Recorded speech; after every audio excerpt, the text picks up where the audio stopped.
I'm going to introduce Pierce. Oh, great. This is being recorded, by the way. I'm going to introduce Pierce. He's going to talk for about 30 minutes with some really interesting slides. And then we're going to open it up to questions. At any point during Pierce's presentation, if a question occurs to you, please put it in the chat because I'll be monitoring that and we'll get to your question, about midway through the hour. So let me go ahead and introduce Pierce. Pierce Rigrod is a supervisor of the Source Water Protection subsection in New Hampshire's Department of Environmental Services Drinking Water and Groundwater Bureau.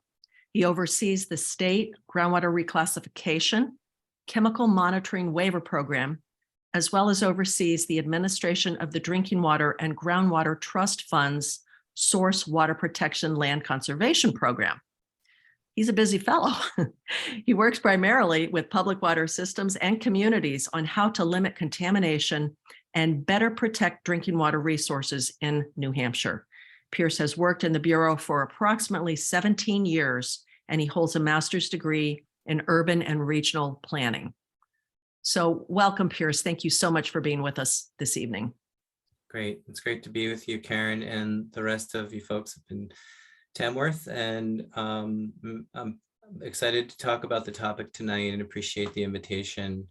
And I understand you're currently in the process of looking at different ways to protect groundwater in your community. So as Karen said, I've been, it seems like it's been, I don't know if it seems like 17 years or not. It has been a long time. And, we've in New Hampshire and nationally have come a long way in terms of both protecting water supplies, improving public health. And at the same time, we face the challenge of knowing more about our environment and about water supply and potential public health issues. As Karen said, my background is not in public health. So I'm relying in some respects upon the folks who I work and partner with in our agency in this presentation tonight. And I think what I would say about, just to get started, is that, the health, the way that New Hampshire DES and states usually address health concerns or come up with health standards is through a fairly robust process. And I'll talk a little bit about that. And that often looks at studies or complete studies that are looking at exposure that's happened elsewhere, or either by accident or on animals. But those health studies are typically the way that national standards are set for drinking water. And so for folks who are on private or public water systems, we look to those standards to advise people when to take steps to protect their health. So I'm going to start the presentation, and hopefully you will still be able to see it here. It should pop up on the screen now. Does that look good right to you guys? Okay. Yes. Great. So, I think the first thing to think about is that what do we all think about this? And, I think this is from a Kaiser Permanente public survey that really gets at the question of, well, how serious do you think these issues of contaminated water are? And the figure that caught my eye was that contaminated water and heroin abuse rank among the most serious health problems facing the United States, which I found kind of surprising, but still it reflects people's concerns, even though, in many cases, we've really done a lot in our country to ensure that things like cholera and typhoid and other diseases that are waterborne are not prevalent and are rare. But people still are concerned, and I think that's an important place to start with any conversation about protection, because it really has to do with what your concerns, partially about what your concerns are and where and what you believe or know about contamination in water supplies. And just another quick poll here, that this is a little more recent, I believe, but people do worry about this, about pollution, and not just in water supplies, but more generally in both rivers and lakes and reservoirs, which of course we do use in New Hampshire. And you can see that again, pollution of America, of water supplies actually has gone up a little in the past few years, and that could be associated with anything from the more emerging contaminants that people are hearing about, from MTBE to PFOS contamination. So the things we normally see in New Hampshire that are common relatively common in well water, for instance, there are two types. There are two kind of groups. I would group them as naturally occurring, like radon and arsenic and uranium, and then MTBE and PFOS, which are two kind of very, very public and prevalent contamination types of contamination that have occurred. And radon is typically an air-based. Most of radon comes through your air, so people who have radon exposure typically get it through the air coming up through their basements. And so the mitigation for radon usually is mostly around air, but it also can be in water. And water can also be an indicator. So when we see values for radon that are high, and at some point, usually around what's called 2,000 is the number, it's in picocuries per liter. In water, we tend to start telling people to look for how much you have in your air, and begin to test for your air to ensure you're not being exposed in your home year after year by high levels of radon. Arsenic is a carcinogenic, naturally occurring in certain geologic formations that has a variety of cancers that are associated with the long-term exposure. So by long-term, it's years of exposure at high levels. And in the New England area, where the geology is inclined to have more arsenic than it is otherwise, the bladder cancer rate, for instance, is about 3 times the rate of the national level, the national average. So arsenic is a concern, and it is usually prevalent at between 1 in 5 and 1 in 4 wells in New Hampshire, private wells in New Hampshire, above the standard that we now have. Uranium is also it's a radioactive decay product, not a decay product, but it's a radioactive element that is also associated with certain diseases. So for the two here I've listed, they are, to some degree, again, this is more typically a concern for people who, for MTBE, you would have to have levels and be near something like that was releasing or had released in the past gasoline, typically, because it was used as an oxygenate to help burn gasoline more efficiently. And even though it's been banned in New Hampshire since 2005, we still have a whole group of people that are sampling for MTBE around the state because of its persistence and its ability to stay in compound form and not degrade. PFOS, as you know, is a newer class of emerging contaminants associated with a number of products, which I'll talk about later. And it's been studied to some degree to look at to indicate effects upon reproductive systems, development in children, and some increases in cancers, as well as a number of other sort of related effects that appear to be correlated to PFOS exposure. So why do we do what we do to protect drinking water?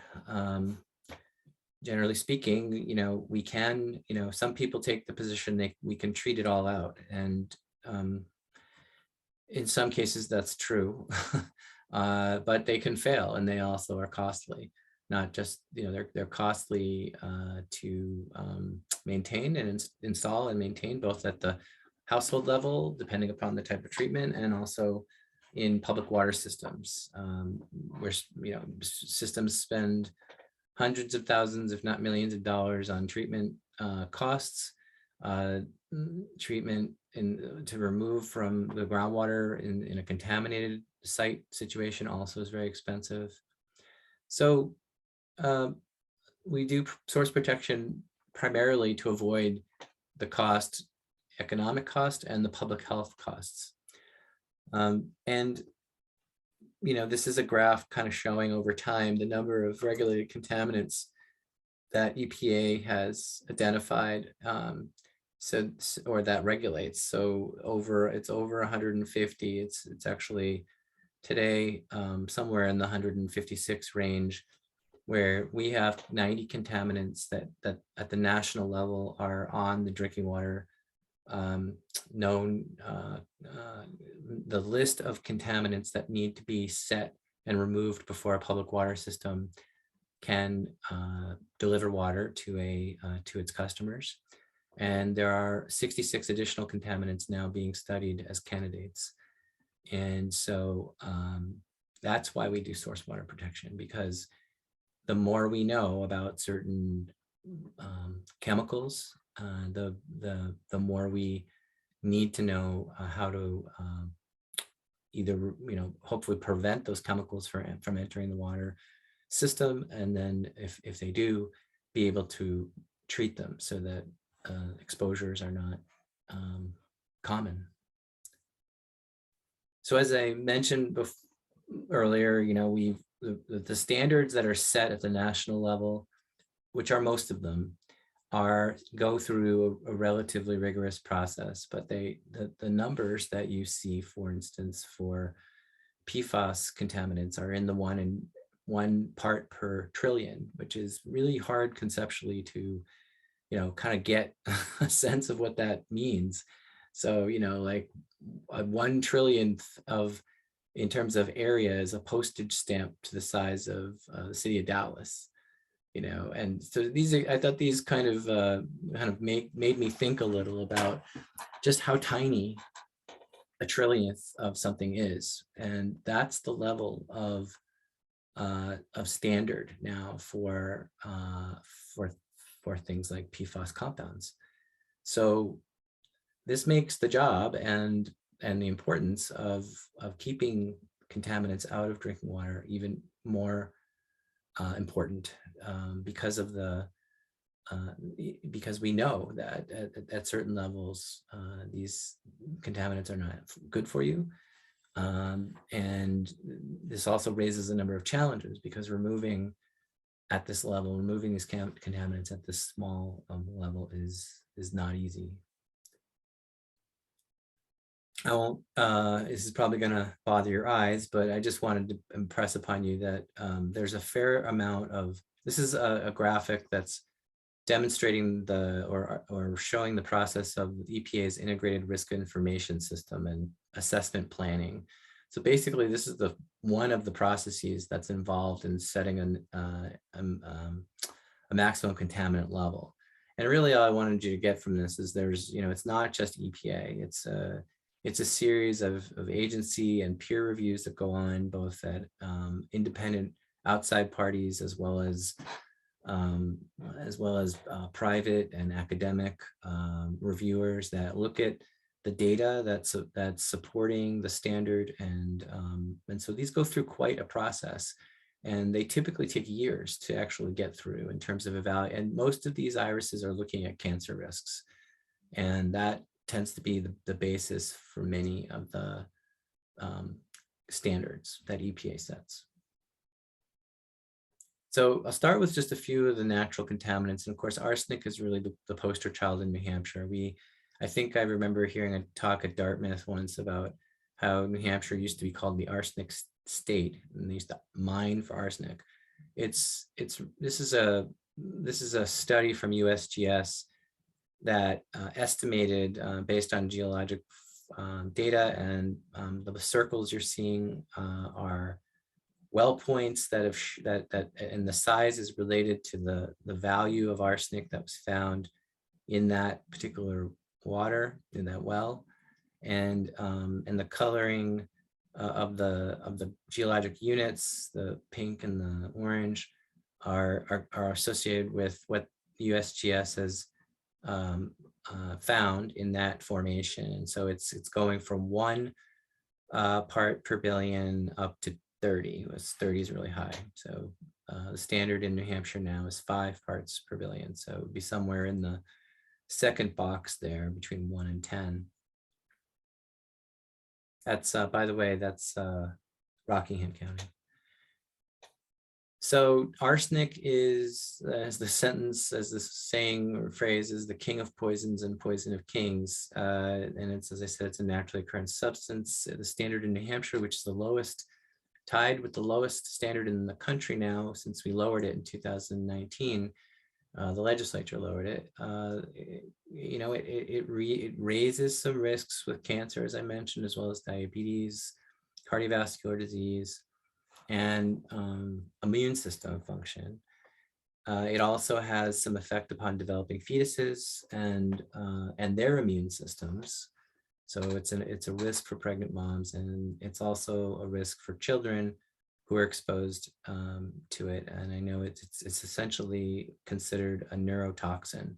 So for developing children, that's, you know, it's a bad thing. So so we've New Hampshire was, I think, out in front and did with the legislature, work with the legislature to lower the state rate standard for public water systems. And I should mention there are no water quality standards for private wells in New Hampshire for water quality to 5 parts per billion. You can find out some more information on several of the links there, including Dartmouth, that has a pretty robust program to study arsenic in both water and food, and some materials that are pretty useful. Manganese also has recently been, more recently been considered, and again, it has some neurotoxigenic effects. It's naturally occurring. It's relatively common in New Hampshire, like iron and manganese often co-occur. The standard now is 0.3 milligrams per liter. And it also has effects at high levels in terms of cognitive effects, muscle effects, motor skills, and for the elderly, it can affect your liver and get retained in the body. And for kids, again, sort of like lead, there is some indication of IQ and brain development effects, neurological development. And we do have some lower standards now that we have articulated in our web materials, our guidance to public water system, or to the public, on levels that are below the what's above, which is the 0.3 standard, down to 0.1, where that's where we know, notification and sort of actions need to be taken for kids who and infants who are on formula fed diets. They need to, parents and need to be aware that of what the manganese levels are in the water they're using for formula. E. coli is found in warm-blooded mammals in the intestinal tract. It's an immediate hazard, as the note's saying. It's usually associated with wells that have poorly been installed, or they have leaks, or their caps or their covers are not well sealed. So anything from a frog to a squirrel or something gets in there, or a mouse, and like a dug well will tend to hit. You'll end up with some kind of bacteria hit, or even when people are working on wells, that can happen, or the well is not properly sealed, or you have flooding or stormwater that's directed to your well, and your well is not, again, is like a dug well or not a deep well. You can see bacteria hits, and not all bacteria is harmful, but E. coli and fecal coliform can make you sick, can make you seriously sick, especially if you are older, or you have you're immunocompromised. Same thing for children. So E. coli is one of those things. When I field calls from people on a regular basis, private well users, I tell them, if if you have even a total coliform hit, which is a different type of non-hazardous or it doesn't have a health effect typically. If there's a coliform in your water, you want to look at E. coli. Uranium, again, is a bedrock element, and it presents some hazards for kidney cancer and kidney disease, lowering your function in your kidney. It also accumulates in your bones. It does take years to have these adverse effects kind of come into play, but that's why we tell people to test their wells for uranium. It's not as common as radon, for instance, but it's common enough in New Hampshire. So again, I mentioned this earlier, radon is really an inhalation issue, and EPA had set some type of an MCL for radon, but they never adopted it as a regulatory limit. So they went through the process of trying to figure out what to do with radon, but it was never fully finished. And there are a number of reasons why that happens, and I don't know specifically for radon why they didn't, but in some cases it has to do with the circumstances around the science, or the business and industry concerns, things like that. We've already talked a little bit about uranium, so I'm going to skip through that a little bit. This was a slide that the Public Health Lab provided previously, and it shows in Tamworth, these are private well testing and exceedance rates in Tamworth. And so if you look at the red circle, it's looking at radon and uranium and sodium. And you can see that the percent of wells exceeding the health limit in town looks pretty high, actually. And that the radon value doesn't strike me as being unusual. The 2000 picocuries is really when we start to talk to homeowners about looking at testing the air. It doesn't necessarily at 2000 create a cancer risk, or a lung exposure risk. It really depends upon the air quality in your home. So that's the level, that's kind of a trigger for going forward with more looking closer in your home. And so again, these other percentages are just to give you a sense of, at least this isn't a full universe of samples, so I don't want you to walk away and think that 64% of the homes in town have radon above 2000. You can see the number of samples here is 25.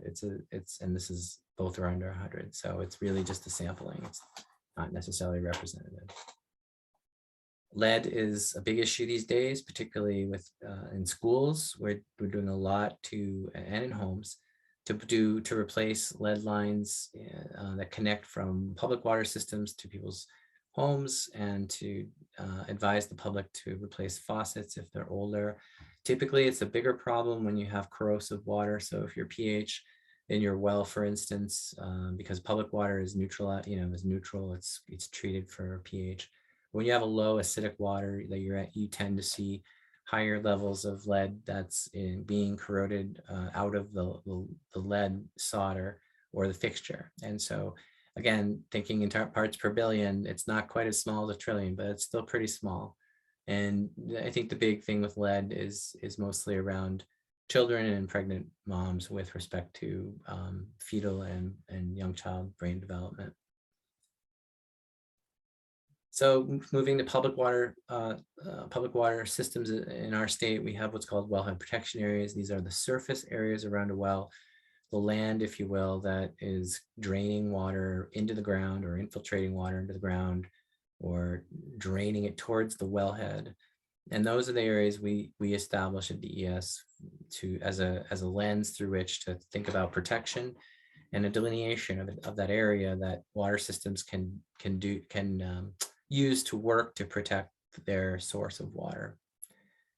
In Tamworth, there's a fairly good sized aquifer in the south center part of town. You can see the green circles around or near the aquifer you typically will see a higher yield in a sand and gravel environment, because the porous nature of the sand and gravels, and the material it's easier to essentially pump the water out of those environments, and the storage area of the sand and gravel aquifers is large, so there's a lot of available water basically. So it doesn't surprise me that a lot of the water systems and wells are in or next to these aquifers.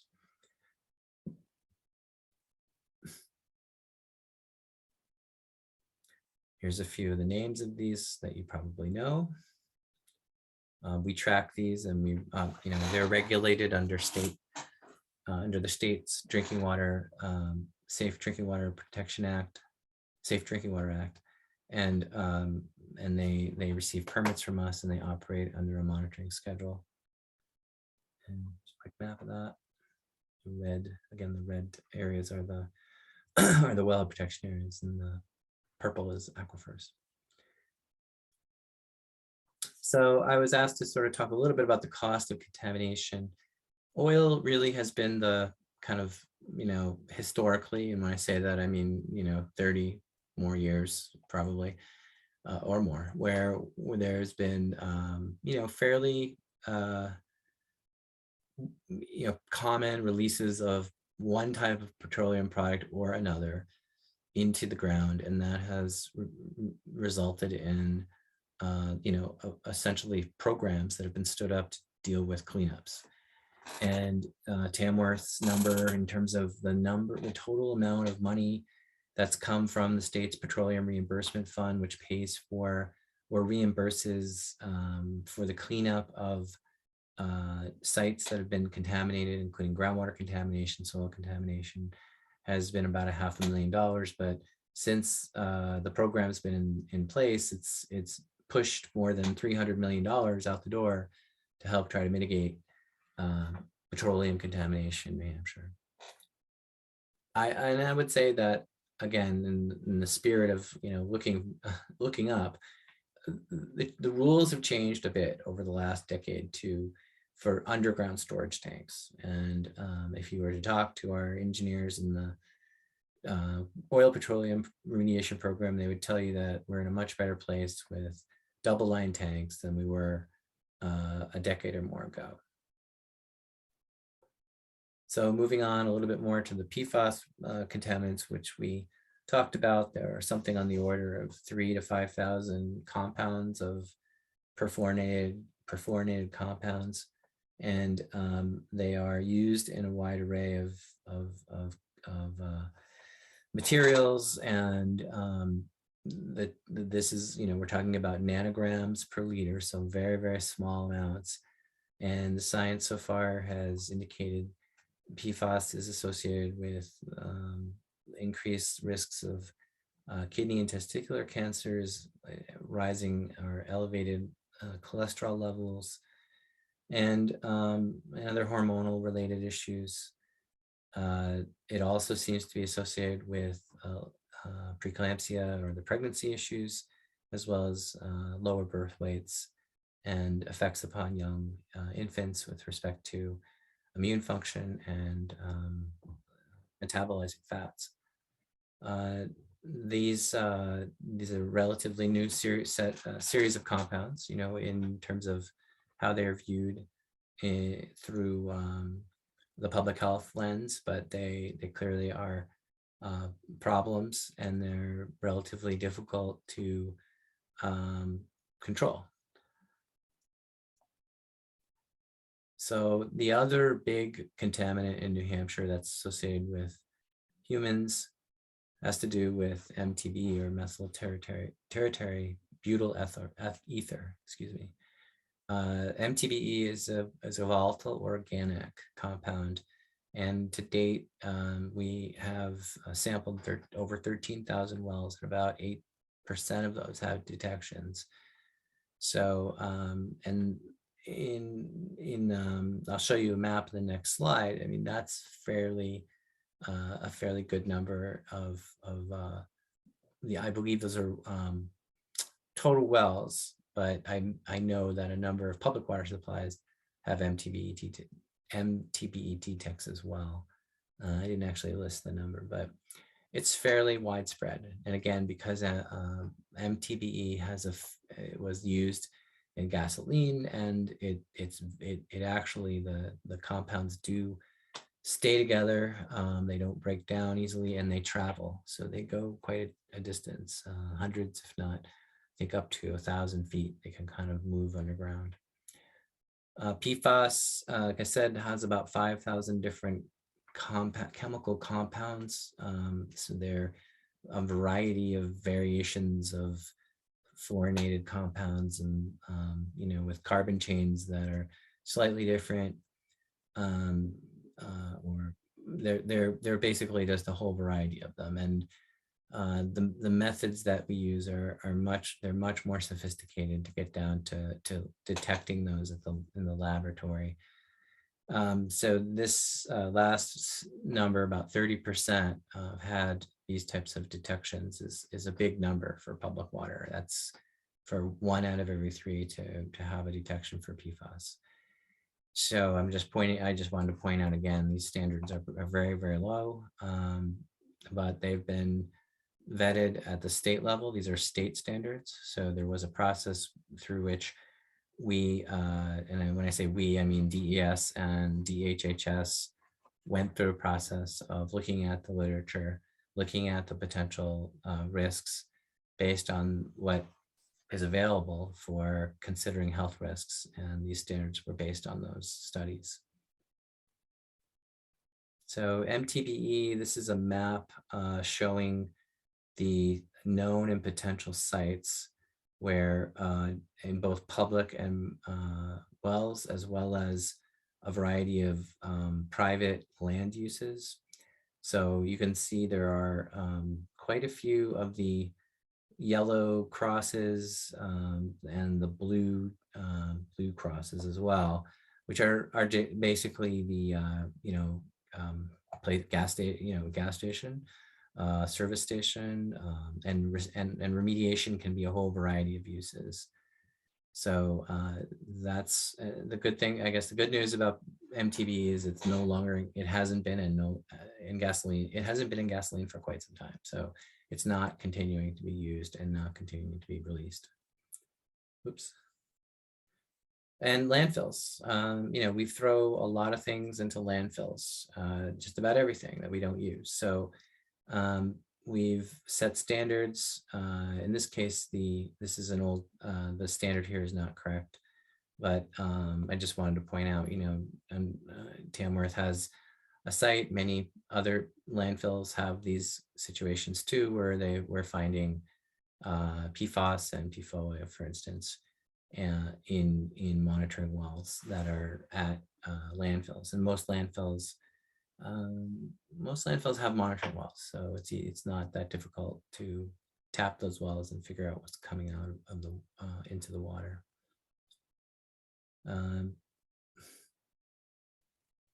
Here's just a bigger slide of the MTBE results in Tamworth. The green dot is saying it's a groundwater sample. The crosses are surface water samples, and if you're green, basically that's below the standard. AGQS is the ambient groundwater quality standard, and MCL is the drinking water standard. Sometimes they're the same, and without boring you, sometimes they're different. So where does this all come from? And it's a really interesting question, but the answer is it comes from a lot of places. So I'm just listing off a handful of them here of industries that were listed on the IRTC, which is an interstate council, a regulatory and technical council, interstate technology and regulatory council, which works with the states on a variety of policy and environmental management issues. And they listed, they did some work to identify those industries and applications of and use of PFOS polymers or other types of compounds that are used in a variety of materials. So it's fairly widespread. So that's where they might come from. And in a more granular way, there's research now at UNH that's really looking at where PFOS comes through wastewater. So they're looking at what's in the wastewater at a wastewater treatment plant, and then trying to correlate that and look upstream, sort of to speak of, to sort of use a metaphor, to find out where those compounds actually would be sourcing from, because it's really not clear to the degree when you take a sample from a wastewater treatment plant, how would you know what's in that sludge or that biosolid? Where is that coming from? So that the emphasis on this research is tracing it back upstream and determining where that could be coming from. Is it coming from a commercial, a residential source? And if so, what would those sources be? Another human-based contaminant is 1,4-dioxane. This is another one that's relatively recent, within the last 15 years at least or so, where New Hampshire has both set standards and then lowered them based on continuing study of the contaminant. In 2005, there was a standard set at 3 parts per billion that was lowered after this IRIS was completed. This is again the reference to the IRIS, which lowered it by a factor of 10 about, and then rules that we adopted to set both groundwater standards and MCLs. So it comes from things like solvents, cellulose acetate membrane production, fire retardants, pharmaceuticals. I mean, there are a variety of products again where these compounds are in those products.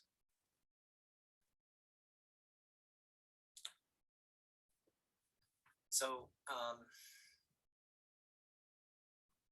I guess you could go back all the way to the Romans and think about, aqueducts and their strategy, which was to essentially separate their water system, their water supply from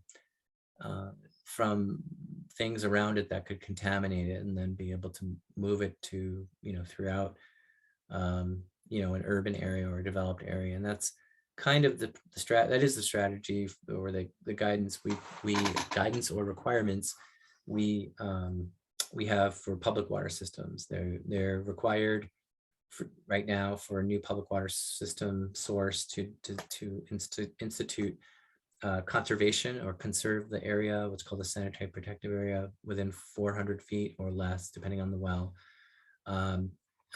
Protect that as an easement, through easement or purchase, before they can get a new well approved. And then outside of that area, they have a wellhead protection area where other measures like education and land management are supposed to take place.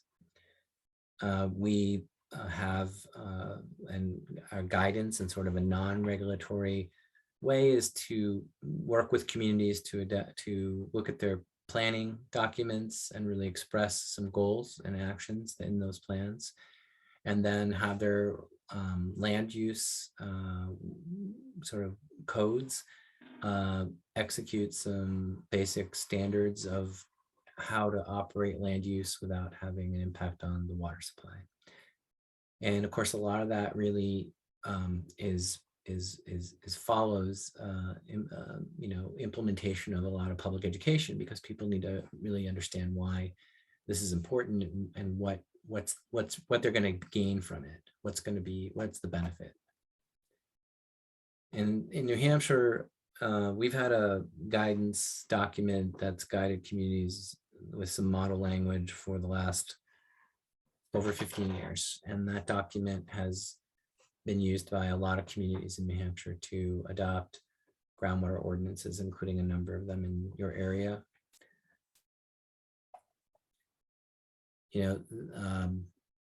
They do things like they set impervious surface limits so that you can infiltrate clean water back into the ground.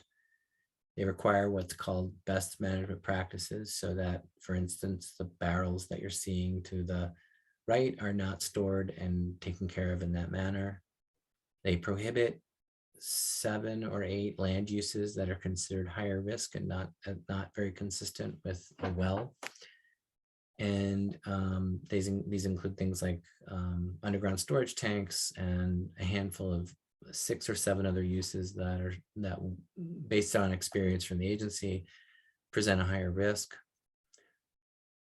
And right, so some of the ordinances don't have land use restrictions, so it doesn't mean that you have to have prohibited uses. You can skip that, but we do list those in our ordinance.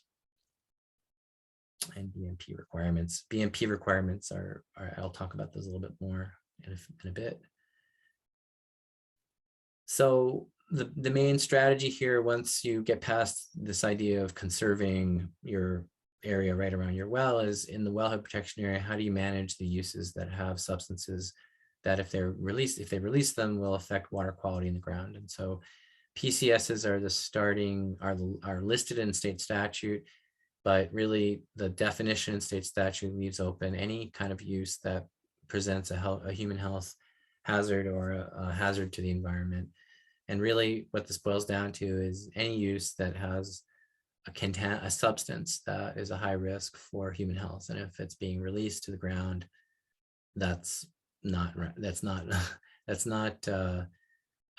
permitted by our agency. It's a violation of state rules and the state statute. So best management practices are a rule. They are in rule at the state level, and they require, but they require a lot of work at the local level to do monitoring for compliance, because DES does not have staff to be in 234 communities monitoring and looking at whether or not people are handling things like antifreeze properly.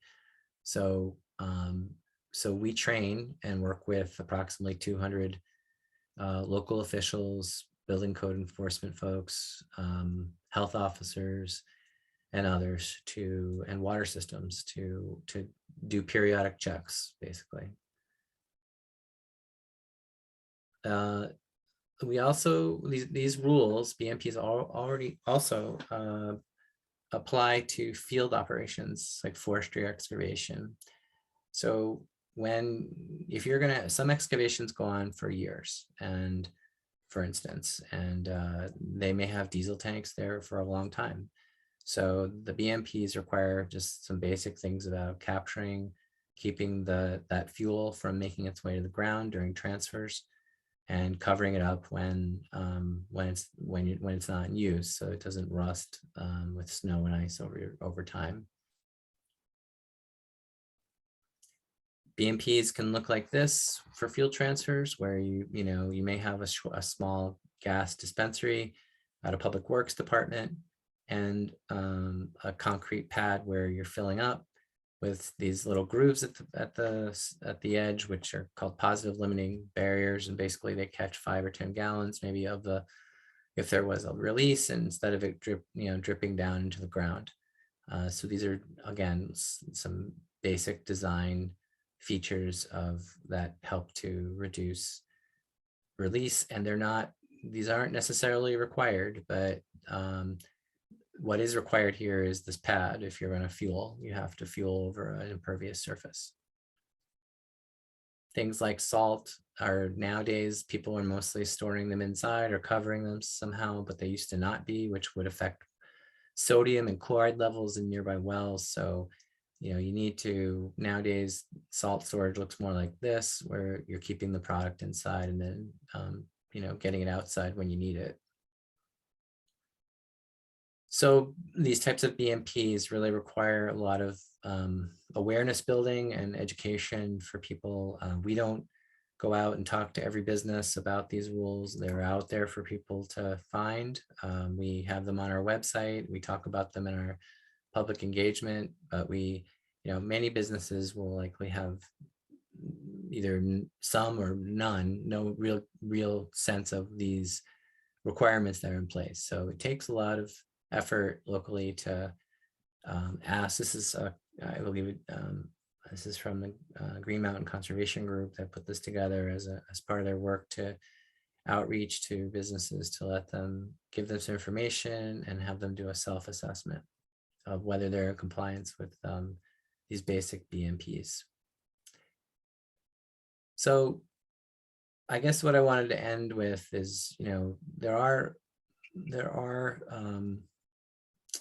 a number of things we can do to protect our health and our water supplies, which arguably is one of the biggest assets in a community or for a public water system is the water that they use and that they provide, or that you have in your well for your home, because you can only imagine what life would be like if you didn't have that.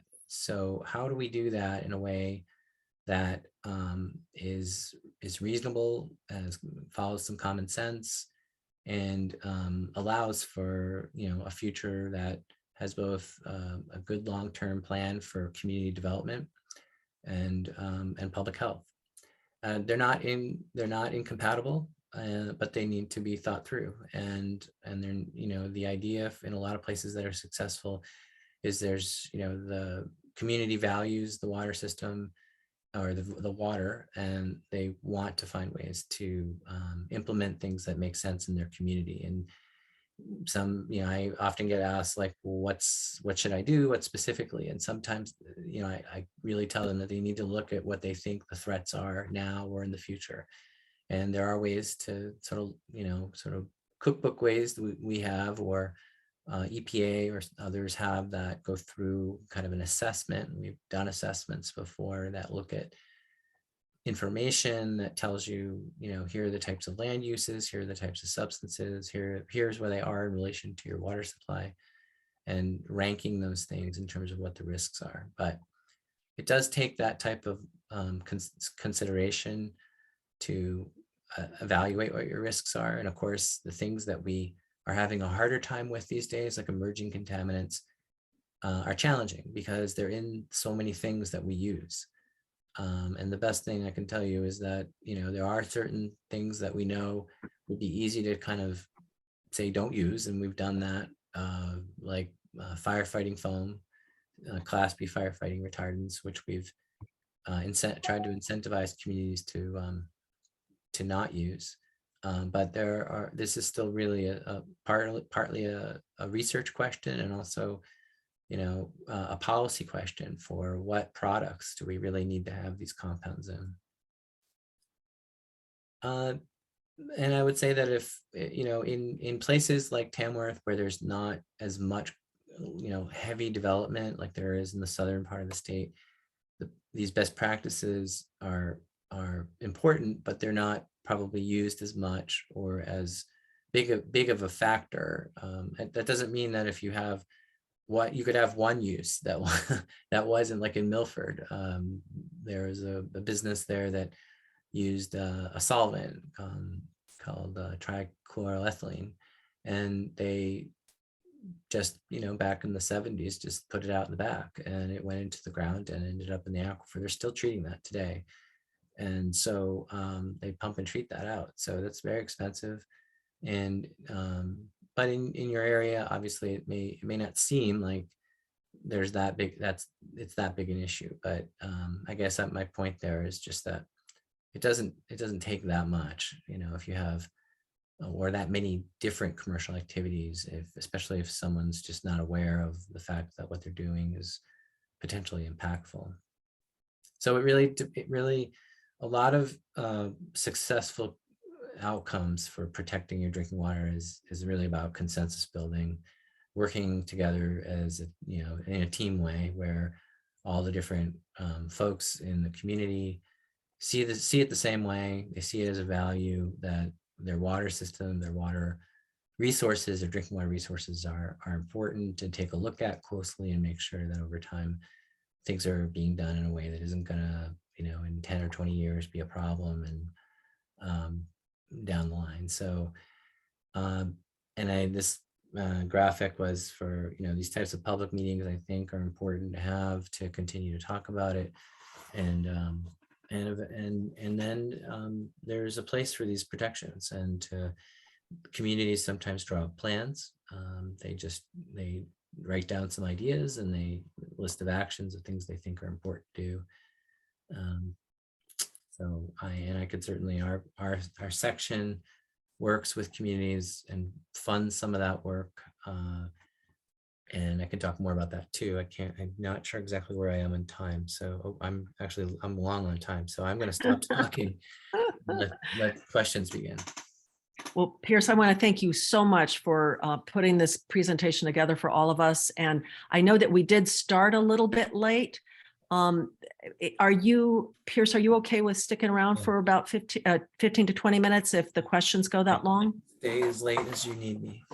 Okay, you're fantastic. Thanks so much. So for those of you that are coming in late, I just want to let you know that Pierce Rigrod is a supervisor of the Source Water Protection subsection of the New Hampshire Department of Environmental Services Drinking Water and Groundwater Bureau, and he's worked there for about 17 years. We've got some questions in the chat now. I want to encourage everybody to put in your questions. A lot of this material is technical, and if there's anything you don't understand, the whole point of having these kind of presentations is to educate. So there's no question that is, off base. So please put your questions in the chat and we'll get to them. So Sheldon has a question for you, Pierce. He asks, please comment on the effectiveness of commercial water filters, either built into the plumbing system taps or otherwise. Are some better than others in removing contaminants? Are there any studies on this? And what contaminants are they best at removing? Yeah, it's a good question. If you go to online, there are a couple of really good resources for this question. One is called the NSF. It's an abbreviation for National Sanitation Foundation. Now they just call themselves NSF.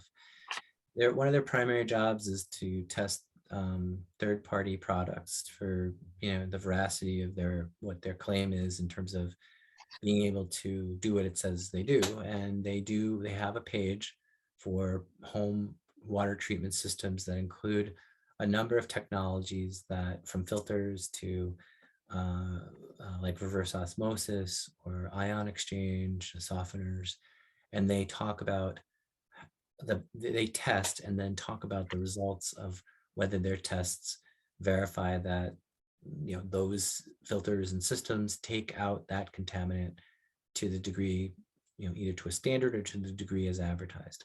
So yes, some are better than others, but DES doesn't we don't promote a particular product, but technology. The important thing in picking a system, a treatment system, is to know what the contaminant is. So the first step is to test your water, understand the number in terms of how much is in your water, and then you could go to our website called Be Well Informed, and you can punch in your lab numbers, and it will tell you what technologies typically remove the contaminants that you have. Awesome. And for those of you who are looking at the chat, Mary has just put in the link to that. For those of you who may not know how to chat, I just want to let you know it's on the lower bar right in the middle, and it's got like a little caption icon. It says chat. Okay, so the next question is actually mine. How often do you recommend that private well homeowners test their wells?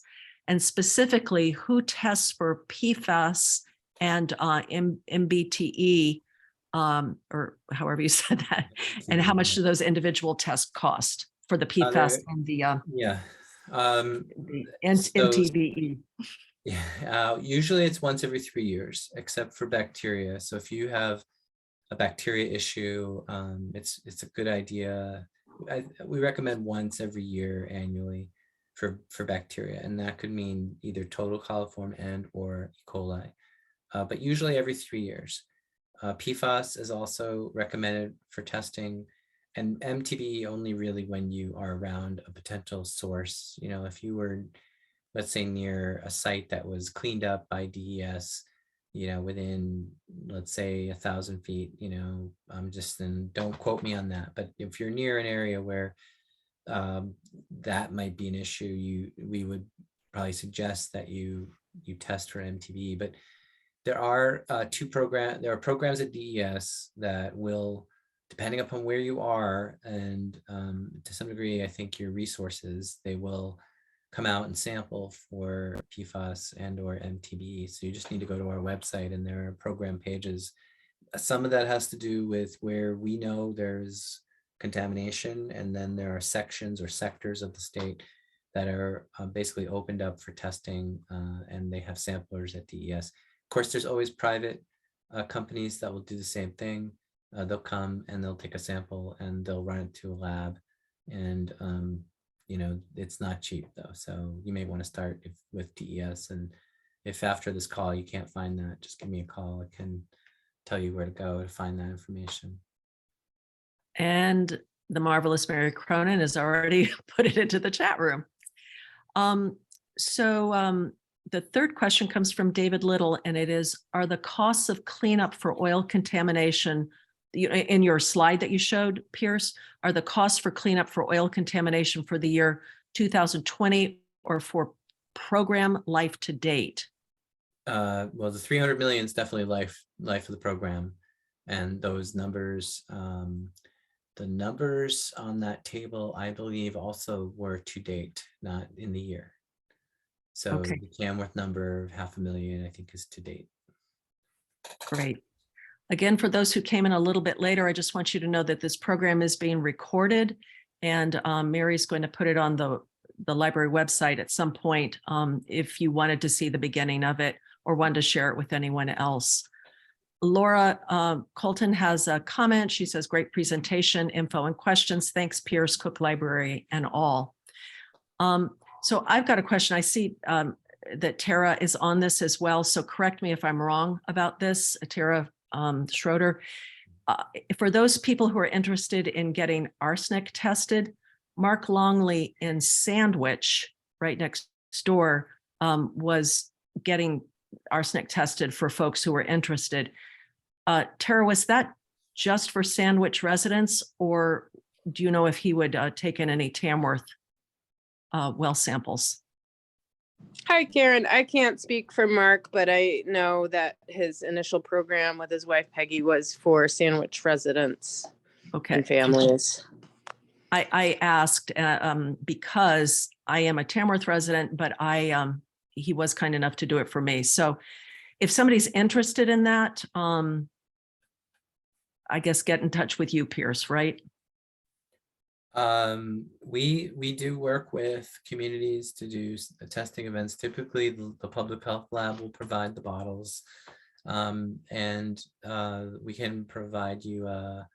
There's a person in our bureau that does private well presentations if that's necessary, like a public thing where people can learn about the test, learn about testing, and the public health lab also participates in that as well. So they'll send 2 people up, organize kind of a workshop, and then either distribute kits at that time, or people do this, like Tufton Borough had done this for a number of years, where just the Conservation Commission was running a program, and they would advertise it, and they'd pick a day, like a Sunday, where people would come and they'd have the kits distributed, and then come on a day where everybody would drop off their samples and somebody would drive it down to Concord.